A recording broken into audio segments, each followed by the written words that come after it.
ሮቢ ዝነበሮ ነፃ ዝኾነ ጠረጴዛ ኣለሹ ነቦኡን ናዶ ሳባን ብትሕትና ኮፍ በሉ ኢሉ ኮፍ ንኽብሉ ብትሕትና ሓተቶም። ኮፍ ምስ በሉ ከዓ ኣደ ሳባ ዘኽብረካ ውላድ ይሃብኻ ትምህርትኻ የኽፈተልካ እዚ ወደይ ኢላ ብታሕጓስን ብተመስጠን መረቐቶ። ኣደ ሳባ ምስ ሰባት ዘለዋ ኣቀራርባ ብጣዕሚ እያ ደስ ዝብል ነበረ። ረቢ ከዓ ኣሜን ማማ ኢሉ ናብቲ ናብ ሳባ ገጽ ዘሎ ኮፍ መበሊ ቀሪቡ ምስ ሳባ ኮፍ ኢሉ ጥዑም ግዜ የሕልፉ ነበሩ። እንተኾነ ሰላምታ የረሳኹ ናይ ሂው ላይፍ ቻነል ቤተሰብ ዝኾንኩም ከመይ ኢለኹም ደይዳሕና ድኹም? ኣነ ሰላም እየ እግዚአብሔር ይመስገን። ከምታ ኣነ ሰላም ዘለኹሞ ንስኹም እውን በቢ ዘለኹሞ ሰላም ክትኮንለይ ናይ ኩሉ ግዜ ትምኒተ እዩ።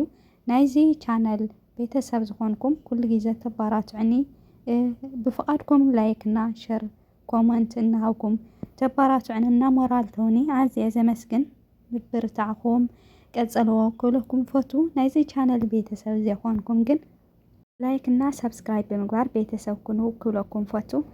ንትገብሩለይ ምብርታ ኣዝየ እናመስግን ኩሉ ማዓንቲ ብሓድሽ ትሕዝቶ እየ መፅአኩም ንኹ እቲ ትሕዝቶ ድማ ኣብ ዝሓለፈ ከም ዝፍለጥ መሃርና ጠቓሚ ዝበልክዎ ዛንታ ኣብ ሃይስኩል ዝጀመረ ፍቕሪ ኣብ ሓቀኛ ዛንታ ዝተመርኮሰ ካብ ቀዳማይ ክሳብ ሳልሳይ ክፋል ሒዘልኩም ቀሪበ ነይረ እኒሆ ሎም ድማ ራብዓይ ክፋል ብሃንቀውታ ተጽበይዋ ኣብ ሃይስኩል ዝጀመረ ፍቕሪ ሒዘልኩም መፅአ እኒኹ ናብኣ ከብለኩም እየ ክሳብ መጨረሻ ሓቢርኩምኒ ጽንሑ። ኣብ ሃይስኩል ዝጀመረ ፍቕሪ ራብዓይ ክፋል ካብ ዝሓለፈ ክፋል ሳባ ካብቲ ኮፍ ኢላቶ ዝነበረት ጠረጴዛ ብድድ ኢላ ተቐላጢፋ ናብ ከብዲ ኢዱ እናጠመተት ሮበይ እንታይ ኮንካ ነቢዕኻ ብሰንከይ ተሃሲኻ ምሽ ይቕሬታ ሮበይ ኩሉ ብሰንከይ እዩ ኣይተሓዘለይ በለቶ ብፈርሒ እንዳተውሓጠት። ሮቢ ግን ሳቢተይ ንስኺ ዋላ ሓንቲ ኣይገበርኽን እቲ ጉድለት ናይ ክልቴና እኳ እንተኾነ ግን ኣይተቐጻዕኹን መምህርና ኩሉ እቲ ሓቂ ነጊረዮ እየ ንምንታይ ናይ ክልቴኹም መቕጻዕቲ በይንኻ ትቕጻዕ ወሲንካ ምስ በለኒ ከም ዘፍቅረኪ ነጊረዮ ከምኡውን ኣደይ ብሂወት ከም ዘላ ነጊረዮ ብኸምኡ ኸዓየ ተደናፊቐ እምበር መምህር ደኣ ሓንቲ እኳ ኣይቀጽዐንን በላ። ሳባ ከዓ እንኳዕ ኣይተቐጻዕኻ ሮበይ ንምንታይ ከምኡ ትኸውን ብጀኻይ ትንባዕ ኢላ ግን ኩሉ ክትነግሮ ኣይነበረካን። ሕጂ ደቂ ክላስና ጥራይ ዝፈልጥዎ ዝነበሩ ኩሎም መምሃራን እውን ክፈልጥዎ እዮም ብሕፍረት ከመይ ኢልና ክንሪኦም ኢና በለቶ። ረቢ ከዓ ኣጆኺ ስኽፍ ኣይበልኪ ኣይትሸገሪ ዋላ ስድራ እንተሰምዑ ኣነ ናትኪ ንስኺ እውን ናተይ ኢኺ ዋላ ሓደ ዘፈልየና የለን ክንፈላለ እንተኾይና በቲ ዘይተርፍ ንኹሉ ሰብ ብመዓረ ዝተዓደለ ሞት እዩ ዝበሃል ጥራይና ክንፈላለ ንኽእል ንሱ ኸማን ዘይቀየር ጽሕፍቶ ስለ ዝኾነ ኢሉ ኣረጋግኣ። ንሳ ግን ጓል ብምዃና እናተሰከፈት እሺ ኩሉ ከም ፈቓድ ኣምላኽ ይኹን ኢላ ሕጂ ኩሉ ሳብጀት ተምሃሮኦም ሓሊፍና እዩ ዕዮ ገዛ እንተሃልይዎም ደቂ ክላስና ንሕሰቶም በለት። ሮቢ እውን ብድድ ኢሉ ዕዮ ገዛ ተዋሂብና ዲና ኢሉ ንደቂ ክላሱ ሓተቶም ንሳቶም ከዓ ኣይተውሃውናን ዕዮ ክፍሊ ግን ካብ ሓምሻይ ናይ ሳይነስ ሓሊፍኩም ኣሎ ኣስማትና ከዓ ኣይተጸዋዕናን ዘለና በልዎ። ኣጋጣሚ ኮይኑ እቲ መን መጺኡ መን ኣይመፀን ኢሉ ዝቆጻጸሮም ክላስ ቲቸሮም መጸሞ እሳቶም ጸዊዖም ምስ ወድአ ከዓ ተፈደሱ። ደቂ ክላሶም ኩሉ ዕላሎም ኣብ መንገዲ ኮነ ኣብ ገዛውቶም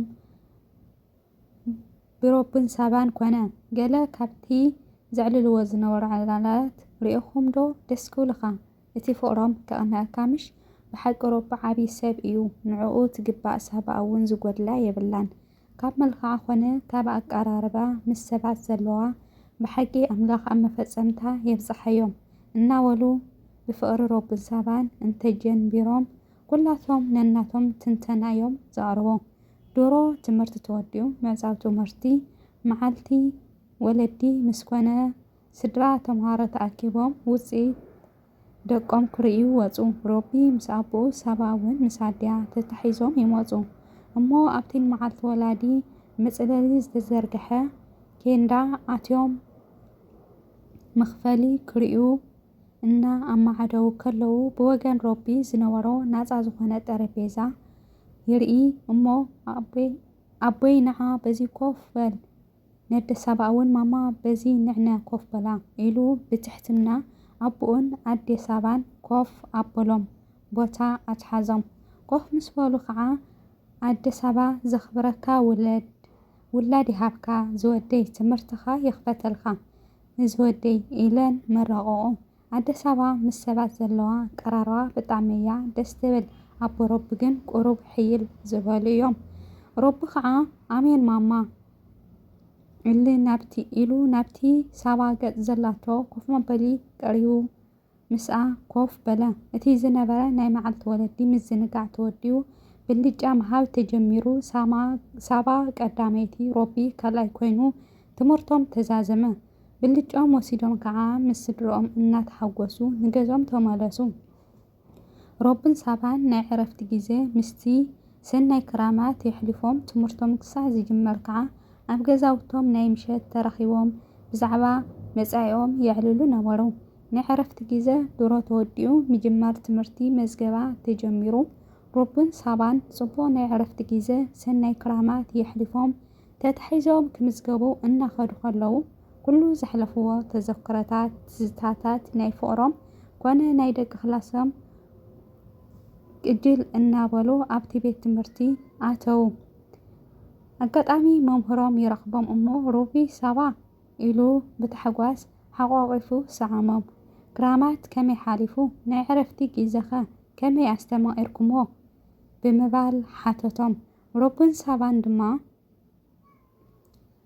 ሓምሻይ ክፋል ይቕፅል። ጎራት ተኸታተልተይ ሎማዓንቲ ሒዘልኩም ዝመጻኹ ተኸታታሊት ዛንታ መሃሪትን መሳጢትን ዛንታ ኣብ ሃይስኩል ዝጀመረ ፍቕሪ 4ይ ክፋል ነዚኣ ትመስል ነይራ።